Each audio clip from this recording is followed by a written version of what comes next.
Hi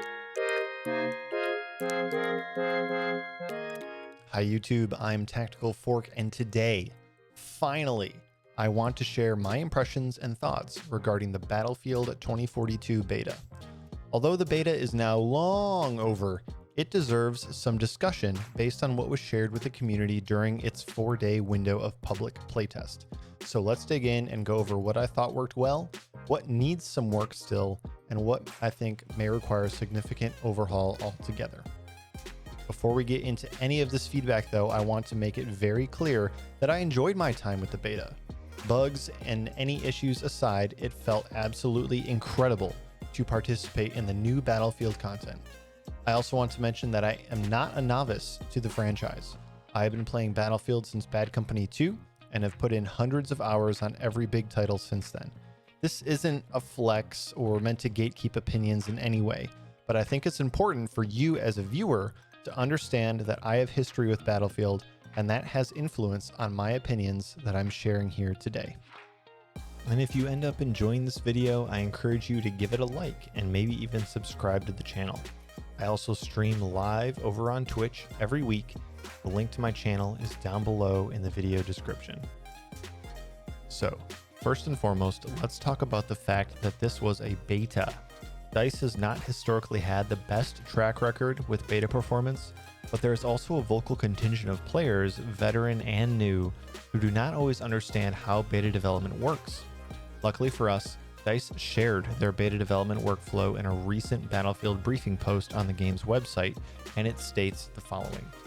We've previously talked with you about the age of our open beta build, but haven't talked with you about why it is that you're experiencing something older compared to what we're playing, testing, and polishing every day across our studios. In order to ensure that we can have an open beta, we do something called branching, where we identify our most stable build, split it off from our active development branches that receive daily check-ins, new content additions, and bug fixes. This took place back in August, where we were in the process of compiling what we have today internally as the complete package of Battlefield 2042.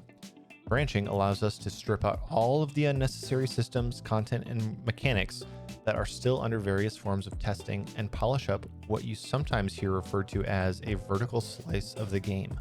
We work hard to optimize it, stamp out critical bugs, and drive for maximum compatibility and performance on known hardware. By stripping out other content and systems, we remove potential conflicts that keep things running in the best possible manner. We knew that the open beta build would therefore not showcase where we are at today with polish and how the game plays, not benefiting from all the additional work that's been done on the game since we branched in August. So, what does this mean? It likely means that some of the misses or bugs that I will mention today are probably going to be a non-issue once the game launches, or are already fixed today. It's hard to know for sure what was an issue when the beta build was branched off the main title development. The Battlefield briefing I just shared from has already shown tremendous progress, and I'll be referencing information from that again to let you know what issues have already been fixed or are being tweaked based on community feedback. With that, let's get into some of the new things DICE has in store for us in Battlefield 2042. Starting with Specialists. Specialists are the reworked and rebranded class system in Battlefield. Specialists all have one unique specialty along with one unique trait. Choosing and equipping your specialist allows you to build synergies within your squad and empower yourself to take on any battle situation. DICE provided 4 specialists for us to use during the beta, and I wanted to recap and provide feedback on each. The first is Webster McKay. His specialty is the grappling hook, and his trait is nimble, which means you have increased aim down sights movement speed. The grapple feels good and provides a ton of maneuverability. I discovered during my gameplay that you could get to a lot of rooftops and hard to reach places with that grappling hook a lot quicker and easier than if you were to have to run around the building, find a ladder, climb up. So from that vantage point, it worked really well in his favor. However, the grapple either needs more range or we just need more time with it to learn its limits and adjust accordingly. My gut says a little more range would make for a more fluid movement and decision making when playing as McKay. Next up, we have Piotr Boris Goskovsky. His specialty is the SG-36 Sentry Gun. which auto-spots and engages enemy targets detected within a certain area. His trait, Sentry Operator, spots the enemy target when the sentry gun locks on to the enemy in question, meaning you actually get a nice big 3D visual red highlight of the enemy through walls or wherever you are if it was spotted by the sentry gun. Turret is a nice addition to the game and pulls aggro from enemies, providing for a lot of great combat situations where you can essentially be in two places at once. Get a group of enemies to focus on your sentry gun while you flank and kill them from behind. Makes for a lot of interesting movement mechanics for Boris. The marking of enemies by the turret does give temporary wall hacks to your specialist, so that may be a point of balance concern moving forward.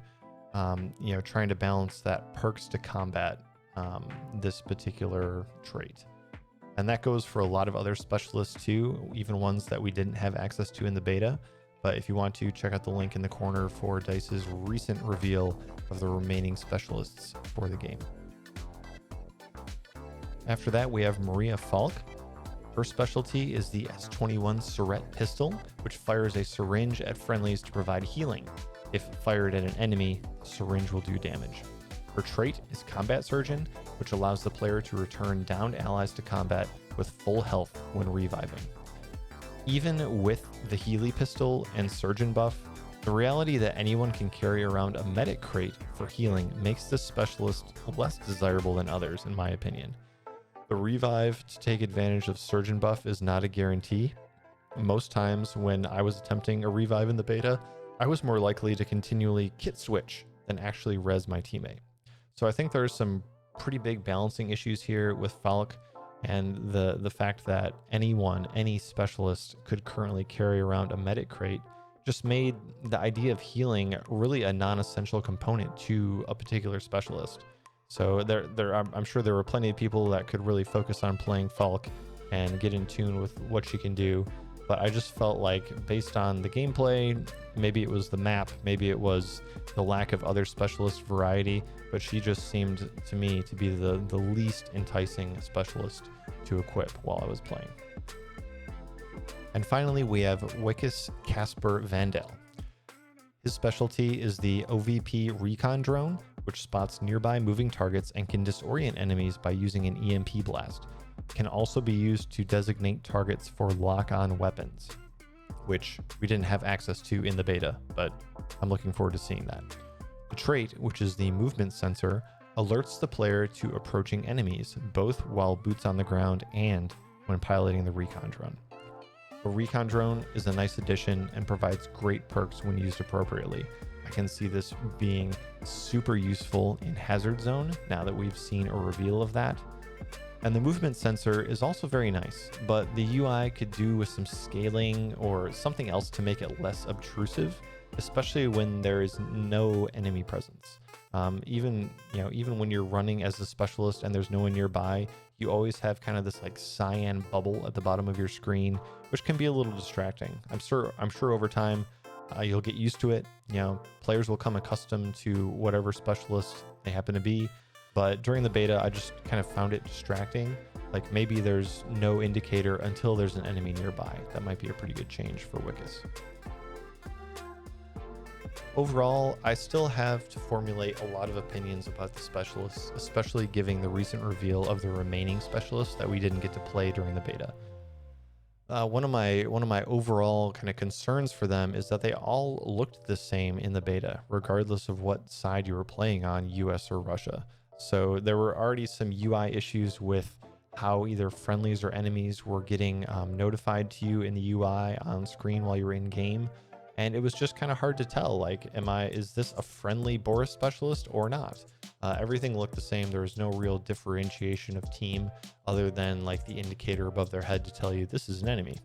So I'm looking forward to seeing how DICE is kind of going to implement and improve upon that for the full release. And also, the specialists are really only a gadget and a perk away from any other specialist. And that's because of the loadout ambiguity that's in Battlefield 2042. Which brings me to loadouts. And the first point I want to take here in regard to specialists is the loadout ambiguity, which means that in 2042, you have guns for all. You can equip any weapon as any specialist in the game. There is no distinction in gunplay between classes. And that's a pretty far cry from past titles like Battlefield 3 or 4, where you had kind of class-specific weapons along with a smaller grouping of any kit weapons, like PDWs and shotguns and DMRs. Those were kind of a select group of weapons that were shared across classes, but then each class, medic, engineer, recon, support, all had their own assigned weapon groupings that no other class could use. And that's missing from this game. And that can lead to some serious meta loadouts if DICE is not careful about how they structure what perks are available in what slots of a loadout. I'm already thinking of like a combat sniper with infinite healing, right? You could be a sniper way up high where no one can get you, carrying a medic crate. So even if you do get tagged, throw that down, you can stay alive forever. The beta also showcased a limited ability to adjust your loadout, with the exception of a limited number of attachments that you could mess with in the Plus system. So this has already been confirmed as a restricted beta sample with a more fleshed out system that they intend to deliver in the full title, which will include the ability to modify your weapon attachments before spawning into a server. So good on DICE for including that. Which brings me to the Plus system itself. By and large, the Plus system is an exciting addition to the Battlefield franchise. The problem has always been the diversity of engagements in such large-scale warfare. If you're lucky enough to stay alive for more than a minute or two, you have probably found yourself in an entirely different style, range, and approach to combat than when you started your spawn. The Plus system does a great job of allowing players to adjust to that change without feeling ill-equipped for future engagements, or needing to have sacrificial deaths just so you can adjust your loadout and spawn back in. The only major issue I've seen in the Plus system so far is ammunition economy. Something about this was definitely not balanced well in the beta. I like having to be mindful of my ammo economy, but it felt like for much of my beta experience, I was short on ammunition. This can be due in part to teammates not equipping or dropping ammunition bags, because I'm sure most players were experimenting and being less team or objective oriented than they might normally be. This also turned out to be an issue with how DICE splits your total ammunition based on the magazine options for your firearm.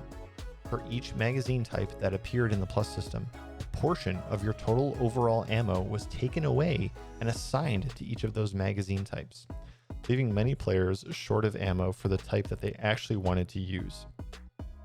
The Plus system offers a lot of unique tactical advantages, but it seems like a mechanic that is getting pushed a little too hard.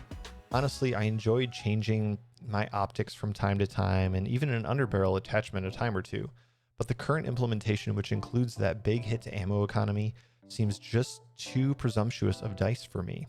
I'm not going to be swapping out every possible attachment every time I rush into a new zone. It just takes my focus away from the game, at least in all-out warfare. Perhaps Warzone will be different. Now, this wouldn't be a Battlefield review if we didn't talk about the map. The single map that we had to play was Orbital, the rocket launch map. This map reminds me of everything Battlefield. The scale is massive, and the variation of terrain, cover, and the encounters it generates are all unique. The buildings on this map felt unique, which I've always thought was an issue with Battlefields in the past. Recycling of the same building assets, even on the same map, gets tedious and boring after a short time of playing.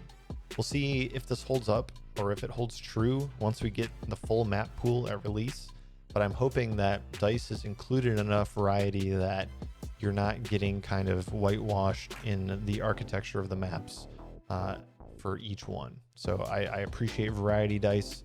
As an architect, please include a little more variety in your game. I know they're buildings, I know you need something in the map to provide context, but please make them unique. You are building a story, you're building a narrative, you're giving us actual locations around the world.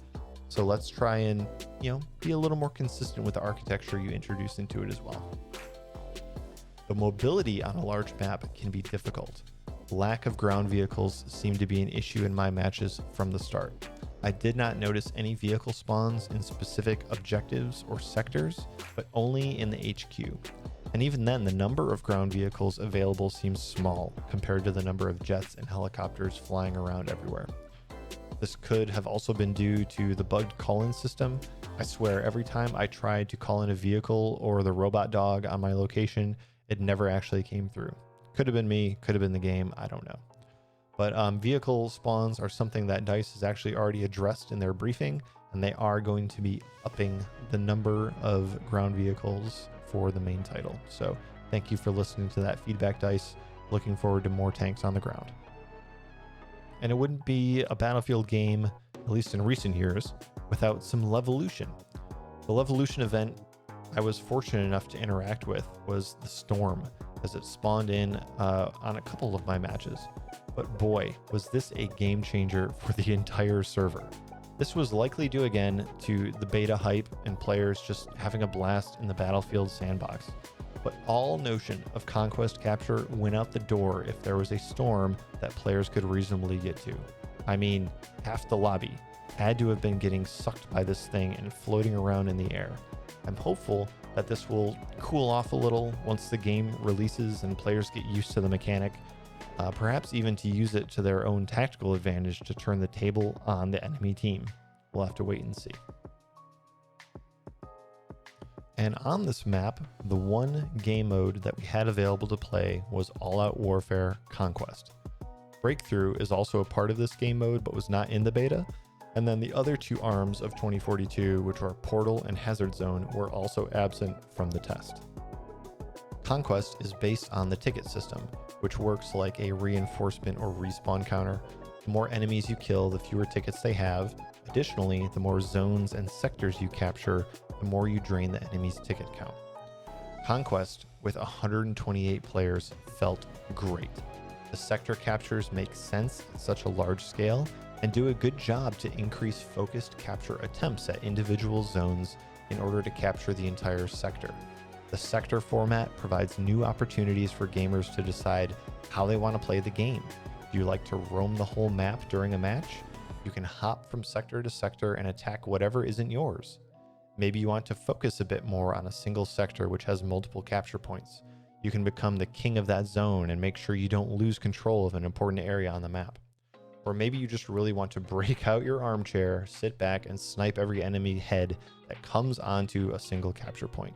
The choice is yours, and DICE is great at enabling so many playstyles. And of course, this can't be an impressions video without talking about graphics. And now onto this hot button issue from the beta based on player feedback and other video reviews, the user interface. Again, this was beta, and I'm sure DICE is or already has corrected many of the concerns users have had. The first that I've seen is the sector lost and controlled banners in the top of the screen are jarring. Both the teal and red colors are extremely vibrant, and I found my eye jumping to the top of the screen more often than I'd like when trying to scan my environment or when in the middle of a firefight. Perhaps over time this will change, but this seems like a situation where DICE is really forcing people to PTFO. And that may be okay, but let's face it, not everyone is going to be caring that much about the objective at a given time. Give indicators a meaningful way so players who do care can act on them, but this shouty, overexposed bar at the top is not a solution to that. And now, of course, I have to follow that up by saying DICE has already shared in their Battlefield briefing video content that they have improved upon this. And I'll share a clip on the screen here to show you kind of what the new banner looks like. So much better. My eye already loves this 100% more than what was in the beta. So again, DICE is listening. They're making some really big moves close to the finish line here to adjust for the community, and I think it's going to pay off come release time. I also want to note that some of the flag indicators for some capture zones, specifically Delta 1, would not appear from range or would appear inaccurately from certain angles. UI indicators are fairly important to mark where points of interest are in-game, and having them either not come up or appear in the wrong area can be very misleading or disorienting even to players on an already supersized and chaotic map. The kill feed and the XP feeds felt like they were designed by different teams altogether. I preferred the kill feed's simplicity with plain white text indicating the player tags and or the actions of the player. This feed shows kills, but it also shows revive requests and vehicle call-ins and other stuff.